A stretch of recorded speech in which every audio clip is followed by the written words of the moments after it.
내게 지팡이 같은 갈대를 주며 말하기를 일어나서 하나님의 성전과 제단과 그 안에서 경배하는 자들을 측량하되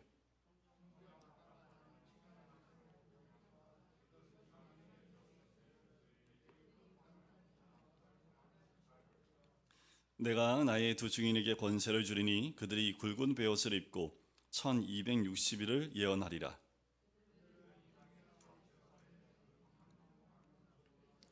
만일 누구든지 그를 해하고자 하면 그들의 입에서 불이 나와서 그들의 원수를 삼켜버릴 것이요 누구든지 그들을 해하고자 하면 반드시 그와 같이 죽임을 당하리라.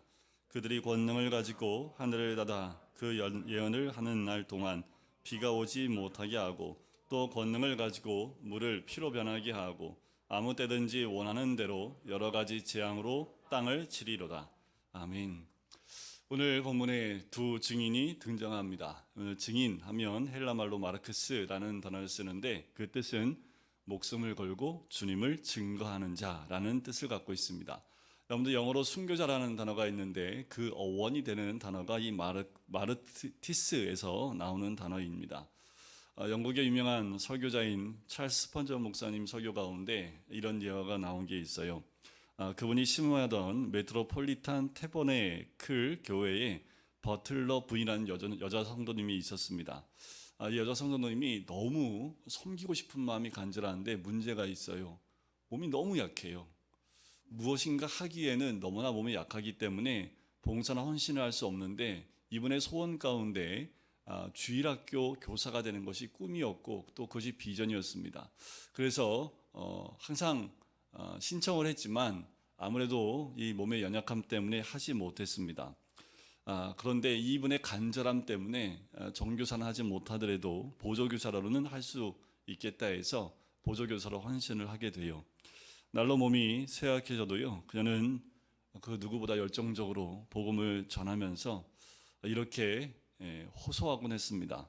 이분이 이렇게 호소를 해요. 죽어가는 제 말을 좀 들어보세요.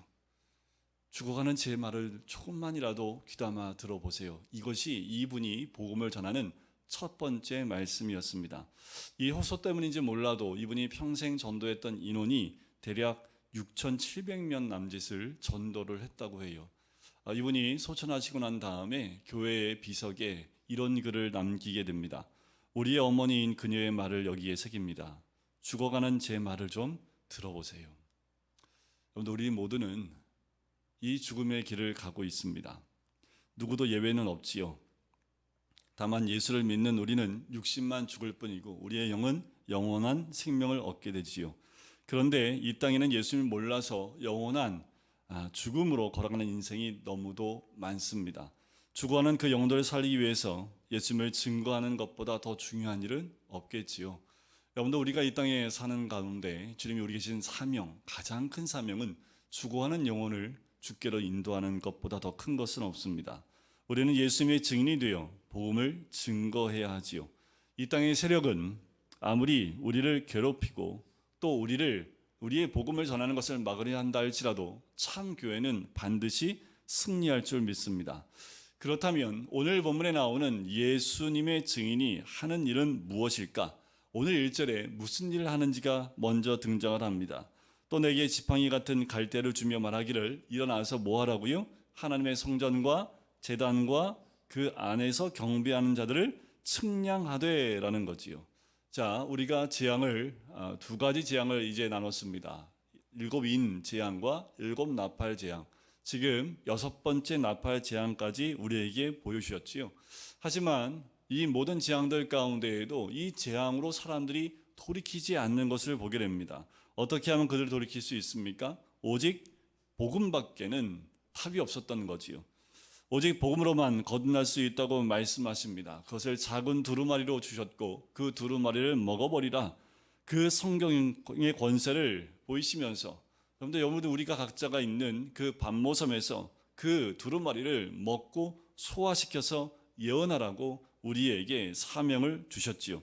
그런데 말씀을 예언하는 우리 곧 예수 그리스도의 증인에게 주어지는 그 일이 바로 성전을 측량하라는 거예요. 여러분들, 측량이 뭡니까? 측량은 건축하기 전에 재는 역할을 하는 것이 측량이지요. 에스겔 40장에도 보면 이 측량하는 일이 나옵니다. 근데 왜 이 측량을 하라 했을까? 그 시대적 상황을 보면 바벨론에 의해서 성전이 완전히 회파되어집니다. 이 측량하라는 말은 다시 성전을 회복시키겠다라는 주님의 말씀이기도 해요. 자, 그렇다면 지금 다시 측량하라라는 그 말씀은 이와 상통하겠지요. 그 말은 지금 계시록이 기록되어지는 이 때는 AD 95년경입니다. 그런데 AD 70년경에 이미 로마의 장군인 티토스에 의해서 헤롯 성전이 완전히 초토화돼요. 그래서 지금 하나님께서 성전을 측량해라, 내가 무너진 성전을 다시 세우겠다라고 약속하시는 그 내용이 바로 측량하라는 이 말씀입니다. 세상 성전은 자꾸 무너져요. 그런데 하나님은 또 약속을 하십니다. 성전을 세우겠다라는 거지요. 자, 여기서 우리가 하나의 질문이 있습니다. 이 성전은 과연 무엇을 의미할까라는 거지요. 성전은 유형의 건물이기도 하지만 우리 한 사람 한 사람이 이 성전이지요. 그러면 측량하라라는 말은 뭘까요? 그러면 우리 한 사람 한 사람의 성전이라면 그러면 이렇게 측량하라는 말은 곧 무엇을 의미합니까? 그것은 바로 참 교회와 거짓 교회, 그리고 참 성도와 그렇지 못한 성도를 엄격히 골라내시겠다는 뜻이기도 합니다. 하나님의 성전에서 경배하는 자들, 주님이 택한 백성들을 골라내서 하나님의 소유로 확정 지으시겠다라는 거예요. 나의 백성을 내가 건축하고 보호하겠다 약속하십니다. 여러분들, 우리 인생은 늘 무너지기도 합니다. 신앙 가운데 온전히 서 있지 못하고 때로는 무너지고 또 회파되기도 합니다. 그때 우리 주님이 오늘 본문에서 주신 말씀이 뭐예요? 다시 세우시겠다라고 말씀을 하는 겁니다. 하나님께서 그 무너진 곳 위에 성전을 다시 세우겠다, 이것을 우리에게 말씀을 하지요. 뭘로 측량하라고 하십니까? 지팡이 같은 갈대입니다. 측량 도구가요, 여러분들 지금 밖에 나가다 보면 측량하는 사람들이 길거리에서 뭔가 측량을 해요. 기계가 참 멋있지요. 기계를 세우고 삼각대에 세워서 측량하고 있는 모습들이 있어요. 그럼 뭔가 전문가적인 모습이 좀 보이는 것 같습니다.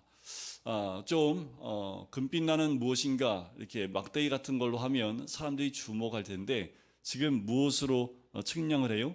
지팡이 같은 갈대입니다. 여러분들, 갈대로 측량하면 사람들이 눈여겨볼까요? 그렇지 않지요. 하지만 중요한 건 뭐냐면 이 갈대는 누구나 다 측량을 할 수 있다라는 겁니다. 나이에 많고 적음과 권세에 있고 없음과 상관없이 모든 사람에게 측량을 할 수 있는 것이 이 갈대라는 거예요. 2절 말씀에 보면 무엇을 측량하지 말라고 이야기합니까? 성전 바깥 마당은 측량하지 말고 그냥 두라합니다. 여기 이방인에게 주었는데 그들이 거룩한 성을 42달 동안 짓밟겠다라고 2절에 말씀을 하시지요. 자, 성전 앞마당은 측량하지만 바깥 마당은 그냥 두라고 말씀해요. 왜냐하면 그것은 이방인에게 주었기 때문이라고 말씀하시지요. 자, 우리 성전의 구조를 좀 볼 필요가 있는데 성전 구조를 한번 보여주시겠어요? 성전 구조가 이렇게 되어 있습니다. 안 보이시면 설명해 드릴게요. 이게 이제 헤롯 성전의 그 모습을 평면도로 좀 보여주고 있는 건데 지금 안에 보면 지성소와 성소가 보이시나요? 주목을 너무 잘 해주시네. 이게 잘 안 보이니까 아주 집중력이 높아요. 근데 잘 보이면 그냥 대충 볼 텐데 안 보이니까 아주 집중하시는데, 자, 지성소와 성소가 있고 그 위에 제사장의 뜰과 제단이라고 적혀 있지요. 그리고 그 앞에 가면 녹색으로 이스라엘의 뜰이라는 부분이 있고 그 다음이 여인의 뜰이라고 되어 있지요. 그리고 그 사방을 삥 두르고 있는 것이 신성한 울타리라고 되어져 있습니다. 그 나머지가 다 뭐예요? 이방인의 뜰입니다. 자, 이방인의 뜰은 누가 들어올 수 있는 뜰이에요? 이방인이 들어올 수 있는 뜰입니다. 자, 이때 유대인들은요, 이방인과 여자들을 죄송합니다. 이거는 여자를 비하하려고 하는 게 아니라 당시 그때 유대인들은 이방인과 이 여자들을요 부정하게 여겼습니다. 특별히 여인의 뜰은 성전 안으로 그 성전 울타리 안에 있지만 이방인의 뜰은 성전 울타리 밖에 있는 것을 보게 되지요. 그것은 바로 하나님의 택함 받지 못한, 할례 받지 못한 사람은 그 신성한 울타리 안으로 들어올 수 없다고 되어 있고요. 지금 유적으로 남아있는 그 울타리에 적힌 글들이 있는데 거기에는 저주의 글이 적혀 있을 정도로 그곳으로 들어오지 못하고 막아놓는 그 역할을 합니다. 그러니까 이방인들은 어디까지만 올 수 있어요? 이방인 뜰에만 들어올 수 있어요. 자, 여기서 이방인은 단순히 유대인의 혈통이 아닌 자를 가리키는 말은 아닙니다. 영적으로 보면 교회 다녀도요, 저 이방인 뜰만 왔다 갔다 하는 사람이 있다라는 겁니다. 교회에 속해서도 실상은 진정한 하나님의 택한 백성인 그 울타리 안으로 들어오지 않고 이방인 뜰에만 왔다 갔다 하며 색깔만, 모습만 보이고 있고 그 속은 하나님 백성의 모습을 가지고 있지 않은 사람들, 그 사람들을 영적 이방인이라고 보시면 돼요. 주님 왜 이들은 측량하지 말고 그냥 두라고 하실까요? 교회의 뜰만 밟는 거짓 성도에게는 소망이 없다라는 것을 단적으로 우리에게 보여주고 있는 겁니다. 이방의 뜰 가운데 온다 할지라도 그 안으로 들어오지 않으면 소망이 없는 거지요. 성전 안의 사람, 곧 하나님을 진실로 경배하는 자는 구원을 받지만 그 밖에 있는 사람에게는 그 소망이 없다는 거예요. 영적 유대인은 구원받지만 영적 이방인은 구원을 얻지 못합니다. 하나님 믿는 신자는 구원받지만 불신자는 구원이 없다라는 거예요. 그러니 매주 교회 와도 이방인의 뜰만 왔다 갔다 하는 그 사람들이라면 하나님의 보호하심 가운데 있지 않다라는 거지요. 자, 이것은 겉으로 드러나는 모습을 살짝만 적용한 말씀인데 한 단계 더 깊게 적용해 보려고 합니다. 성전 바깥마당은 이방인에게 주셨다고 하지요. 게다가 하나님이 주셨습니다.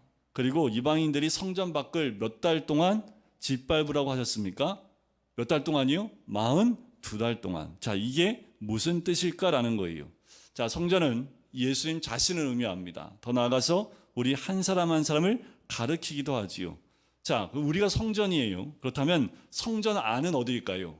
우리의 내면이라고 볼 수 있겠지요. 그렇다면 이 내면은 무엇을 의미합니까? 주를 믿는 그 믿음을 의미하겠지요. 그러니까 우리 성전 안을 보호하신다는 것은 우리의 믿음을 보호하신다는 거예요. 그럼 성전 밖은 어디입니까? 내 안 말고 밖을 의미하겠지요. 곧 우리의 외면, 육적인 환경은 이방인이 짓밟도록 잠시 내버려 두시겠다라는 거예요.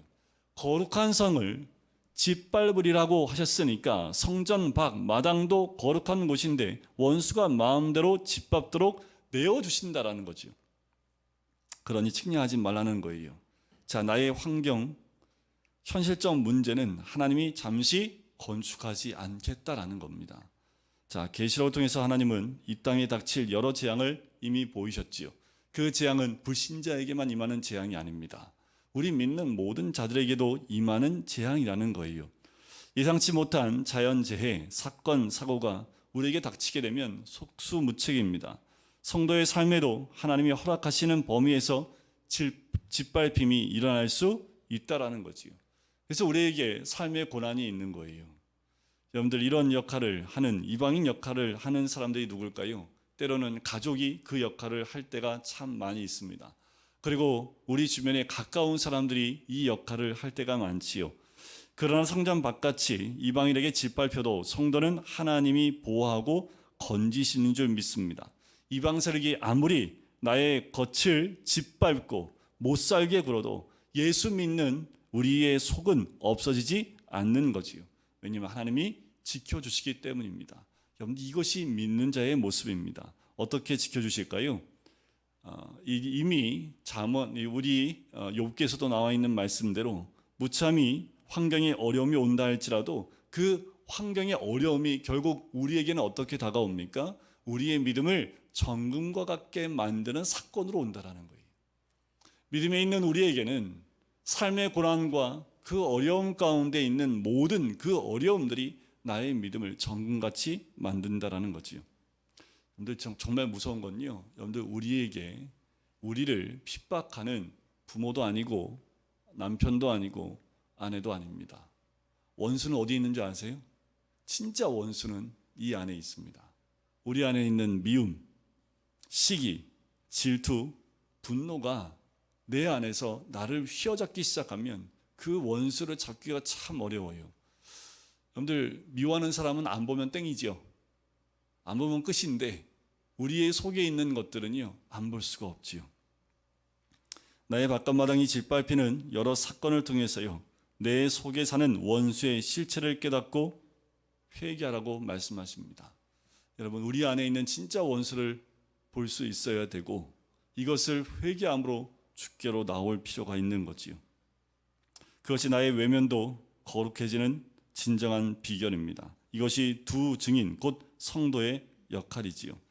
자, 42달 동안 짓밟으라 라고 말씀을 하시는데, 42달은 몇 년, 몇 개월일까요? 예, 계속 오면은 이게 수학이 많아요. 42달은 몇 년, 몇 개월? 네? 3년 반이지요. 그럼 날수로 하면, 이게 더 복잡해지네. 오늘 성경 말씀 읽을 때 벌써 날수까지 다 나왔는데, 눈치 있는 사람은 오늘 말씀을 보면 며칠이라고 딱 나와 있지요. 1260일. 그게 42달이고 3년 6개월입니다. 자, 이 내용들은 앞으로도 계속 나와요. 자, 이게 뭘까요? 이것도 상징적인 숫자를 의미하지요. 더 쉽게 말하면 교회 시대를 의미하기도 하고, 더 나아가서 예수님의 초림과 재림 사이의 기간을 말하기도 합니다. 또한 우리 각자에게 주어진 인생의 시간을 상징하기도 해요.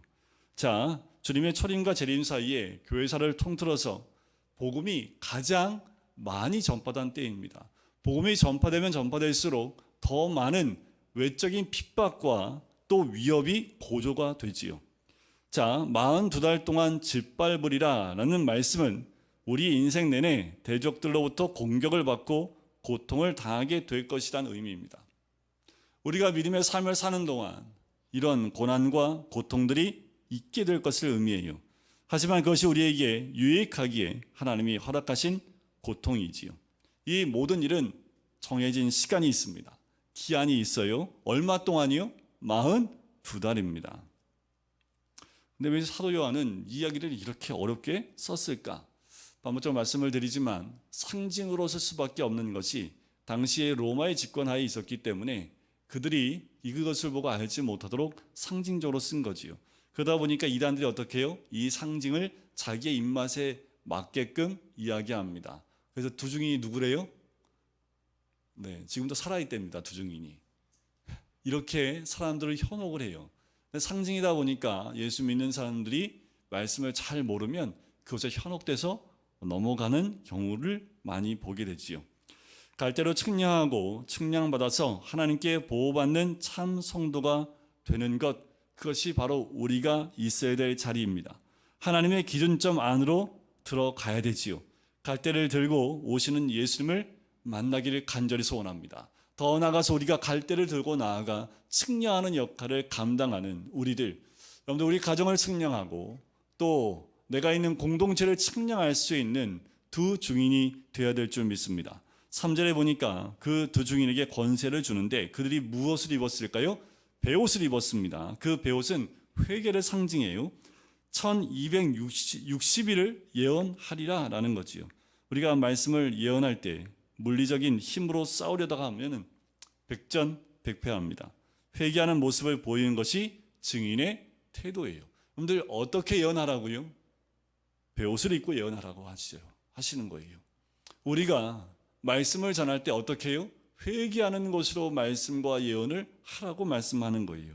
우리는 하늘에 속한 성도이기도 하지만 한편으로는 42달 동안 짓밟힐 힘이 허락된 성도, 십자가 및 교회에 속한 성도라는 거지요. 다시 말해 성도는 하늘에 속한 신분이지만 이 땅에서 짓밟히면서 십자가를 져야 되는 사람들이라는 거지요. 환난 가운데도 하나님의 백성으로서 잘 살아내는 그 힘, 어떠한 재앙이 와도 삶으로 복음을 전하는 힘이 진정한 권세입니다. 그래서 예수님을 따르는 모든 백성들은 예수님이 가신 길을 따라가는 거지요. 그 길이 권세의 길이기 때문에 그렇습니다. 42달 동안 짓밟힘을 당하는 것은 바로 주님의 십자가 순환과 같은 고난입니다. 십자가를 통해 우리 주님은 이 땅 가운데 독생자의 영광을 보이셨지요. 우리의 그 영광을 주시기 위해서 우리 주님이 걸어가신 고난의 길을 우리에게도 허락하시는 거예요. 우리가 십자가를 잘 지면 거기에 권세가 있습니다. 내가 짓밟히는 것 같으나 권세가 주어지는 거예요. 살다 보면 십자가에 달리는 것 같은 일이 자주 찾아오지요. 내가 죽어지고 썩어져서 미랄이 되어야 하는 일이 굉장히 많습니다. 이 미랄은 우리 어머니들이 역할을 참 많이 하세요. 아무리 자식들이 짜증내고 뭐해도 다 받아내면서 엄마가 속이 썩어 뭉들어지면 아이들은 열매를 맺는 거 아닌가라는 생각이 듭니다. 어머니들은 눈을 지그시 감고 고개를 끄덕이고 있고 우리 자식들은 이게 뭔 말인가. 아마도 영상을 찍어놓으면 자기들이 10년 뒤에 자기 청소년 때 어떻게 엄마한테 한지를 보면 아마 알 거예요. 어머니들이 아마 가정에서는 미랄의 역할을 하시기 때문에 자녀들에게 그 열매가 맺혀지는 것 아닐까라는 생각이 들어요. 신앙도 마찬가지입니다. 신앙에서도요, 하늘의 밀이 떨어져야 죽어야 열매를 맺는 것 같은 그 원리가 우리의 믿음에도 마찬가지입니다. 일생 하늘 영광의 권세를 가지고 말씀을 전하고 복음의 예언을 하도록 주님은 우리로 하여금 묵묵히 그 길을 가게 하시는 거지요. 1260일 동안 42달 동안 환란이 아무리 몰려와도 주님은 이때 하나님을 예배하며 좁은 길을 기쁘게 가는 신실한 증인들을 보존하십니다. 여러분, 어떠한 고난이 와도 좁은 길을 벗어나는 선택을 하지 않으시길 주의 이름으로 간절히 축원드립니다. 증인이 몇 명이에요? 2명이잖아요. 2 증인입니다. 우리 주님께는 증인 2명만 있어도 충분하다라는 거지요. 진짜인지 가짜인지 밝힐 때 증인 2명이면 충분합니다. 그래서 예수님도 12제자를 보내실 때 둘씩 짝을 지어 보내셨지요. 결국 2 사람만 있으면 전 세계를 전도할 수 있기 때문입니다. 주님의 증인으로 걸어가는 길은 바로 십자가의 길입니다. 핍박이, 박해가 기다리는 길이에요. 그러나 복음의 참 증인은 박해를 받아도 굵은 베옷을 입고 죄로 죽어가는 세상을 향해서 예수 그리스도의 마음으로 다가가는 그 애통하는 마음이 있는 사람이지요. 그러므로 남들이 나를 욕하고 욕한다고 우리가 분노할 필요가 없습니다. 짓밟힘을 당하는 42달은 교회사 시대에 우리 각자에게 주어진 인생의 기간이라고 이야기합니다. 일생 짓밟힘을 당한다고 해도 그로 인해 내가 하루도 기도하지 않고는 살아갈 수 없기 때문에 이 일은 우리에게 큰 권세로 입혀 주시는 거지요. 우리가 매일 살 때 하루하루 살아요 라고 찬양을 드린다는 건 그만한 권세로 하나님이 입혀 주신다라는 겁니다. 말씀을 삶에 적용하는 자에게 권세가 있습니다. 적용은 회개를 의미하지요. 우리에게 권세가 없는 것은 회개할 줄 모르기 때문이에요. 좁은 길을 가지 않기 때문에 권세가 없는 거지요. 예수님이 우리에게 주시는 권세는 예수님이 걸어가신 그 길 가운데 주어지는 영광과 권세인 줄 믿습니다. 4절을 보시면 그들은 이 땅에 주 앞에 서 있는 2 감람나무와 2 촛대니라고 얘기를 해요. 2 감람나무는 기름을 의미합니다. 그리고 기름을 부어서 세상을 밝히는 2 촛대가 2 증인이지요. 회개의 권세로 예언하는 사람은 다른 사람에게 빛을 비추는 인생이 되는 줄 믿습니다. 여러분들, 이것이 2 증인의 모습이에요. 촛대로서 빛을 밝힌다라는 것은 회개의 권세로 예언하는 사람을 의미합니다. 우리가 회개할 때 세상을 밝히는 촛대가 돼서 저절로 서 있게 되는 줄 믿습니다.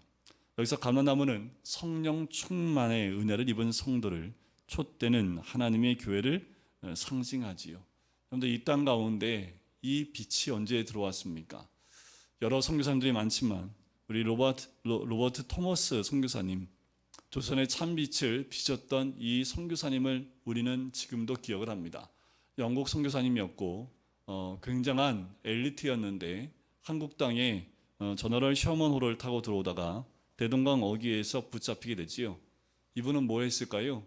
단 한마디도 예수 믿으라는 말도 하지 못하고 죽임을 당하게 됩니다.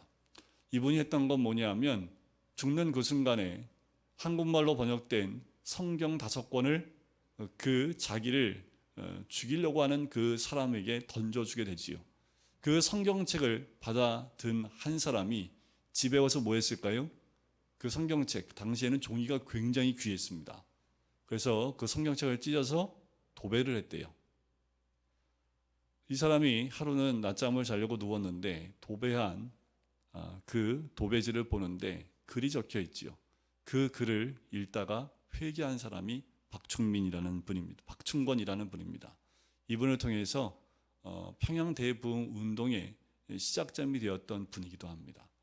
여러분, 이 땅에 와서 한 나라, 말도 통하지 못하는 나라에 들어와서 그렇게 말씀의 등불을 키워놓은 이분이 그렇게 던져진 그 말씀에 꺼져가는 등불 같지만 결국 그 등불이 한국 땅을 뒤덮게 되어지는 역사를 경험하게 되는 거지요. 두 감람나무와 두 촛대가 되어서 이 땅의 복음의 빛을 비춘 겁니다. 그 빛은 지금도 우리에게 전해진 거지요. 5절에 보면 만일 누구든지 그를 해하고자 하면 그들의 입에서 불이 나와서 그들의 원수를 삼켜버릴 것이요. 불을 내뿜지 마십시오.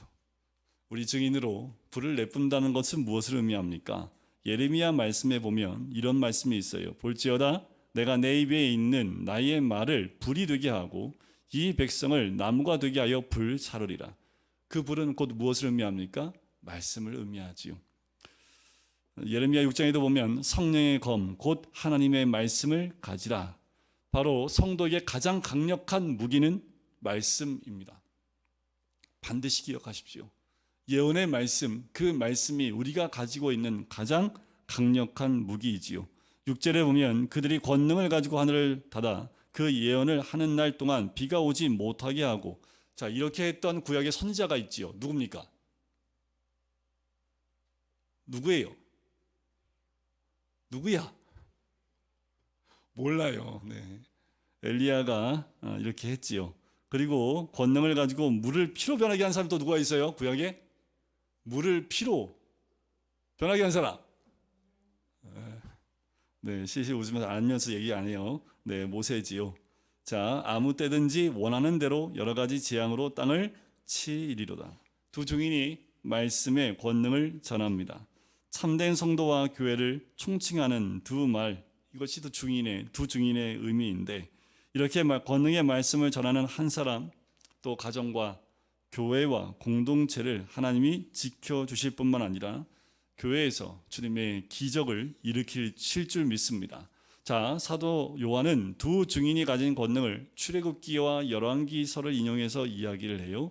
엘리야 선지자의 사역과 그리고 모세의 사역입니다. 이 말씀을 통해서 요한은 무엇을 이야기하려고 하는 것일까? 구약 성경에 등장하는 이 두 이적은 성령의 능력을 힘입은 하나님 백성이 얼마나 막강한지를 보여줍니다.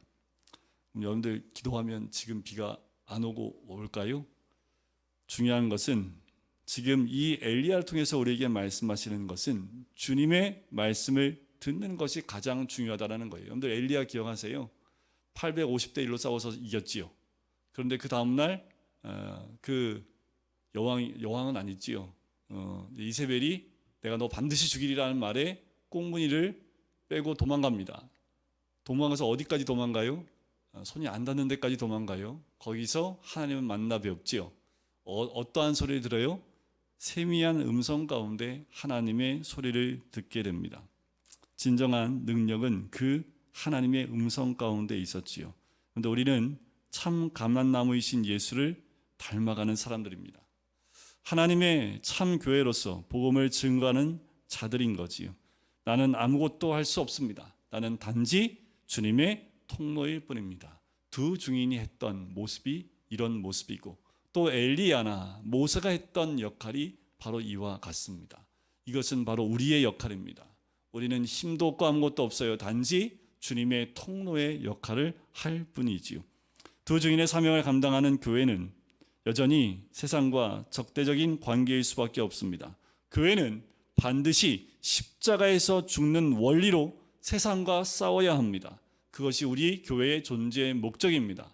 교회가 머리에 두건을 두르고 나가서 싸우는 그 싸움이 교회의 싸움이 아니라 우리 교회의 싸움은 예수님처럼 이 땅 가운데에서 십자가의 죽음의 그 원리로 이 땅을 승리하셨던 것처럼 교회도 모든 성도도 마찬가지라는 거예요.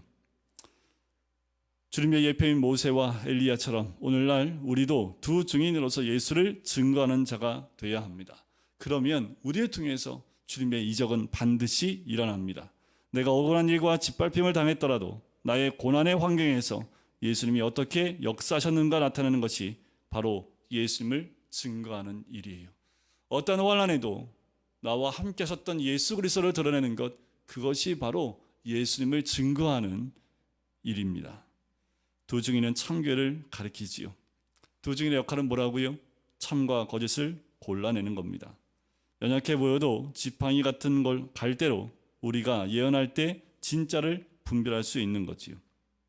듣는 이가 하나도 없는 것 같아도 들을 귀 있는 한 사람, 한 영혼을 위해서 우리는 날마다 굵은 베옷을 입어야 합니다. 내 속에 가장 무서운 원수가 무엇인지, 우리 환경과 상황 가운데서 내 속에 있는 원수를 반드시 보고 회개의 권세로 말씀의 등불을 켜고 우리 안에 있는 모든 원수를 물러가게 하는 것. 마지막 한 사람이 돌아올 때까지 말씀의 등불을 끄지 않으면 하나님의 기적의 능력은 우리 가정과 공동체와 우리가 만나는 모든 자들에게 임하게 될 줄 믿습니다. 오늘 마지막 때에 참 교회, 참 성도를 주님이 이렇게 사용하시겠다 말씀을 하세요.